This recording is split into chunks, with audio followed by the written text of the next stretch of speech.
it all because I can't understand Tagalog that well. Obviously, if she'd answered some in English, I'd be able to understand it. But I wasn't that impressed. I think she was very defensive, and I just feel that she didn't really conduct herself well. And the main thing is, she is dissing another candidate. Here she is dissing BBM, but BBM wouldn't do the same to LENI. You know, BBM has talked about unity in the Philippines, and yet LENI seems to be talking about division. You know, she talks about the ICC coming into the Philippines and investigation. You know, she's gonna cause so many problems. You know, there's gonna be no unity anymore. There's gonna be absolute hate for her candidacy.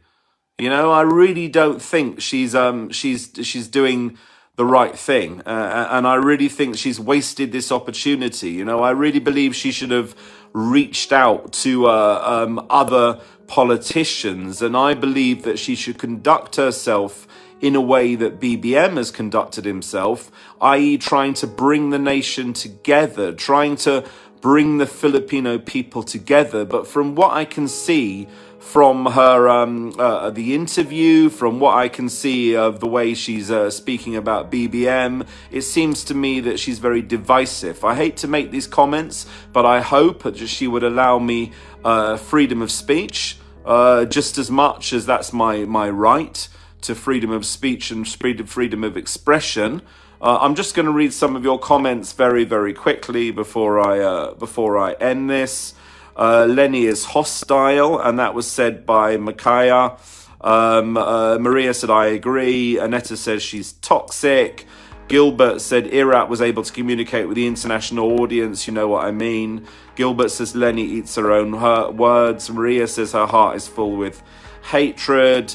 Loie wanted a shout out. Diana, she went that far. I watched her because I wanted to be fair, but I just can't believe she said that about other presidential candidates. Basically, she was going against anybody else other than herself. Is that a way to bring people together? As a president of the country, you're not just a president of the Yellows. You're not just a president of the Kappa Pinks. You're a president of all Filipinos. As President Duterte said when he became president, you know, he has people who are against him. He has his critics, but he is there for all Filipinos, every single Filipino. And I just wonder if Madam Vice President LENI became the next president of the Philippines, I wonder whether she would be there for all Filipinos, whether she would respect the views or hear the views of all Filipinos, or whether it would be divisive, whether people would be against her, you know. And I hate to say that, and you know, as a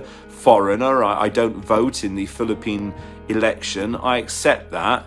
But what I would like to say is I think she just needs to lighten her tone a little bit. Calling somebody a liar is slanderous. Has she got evidence that he's a liar? What has he lied about? You know, the election hasn't even taken place yet. You don't even know what's going to happen.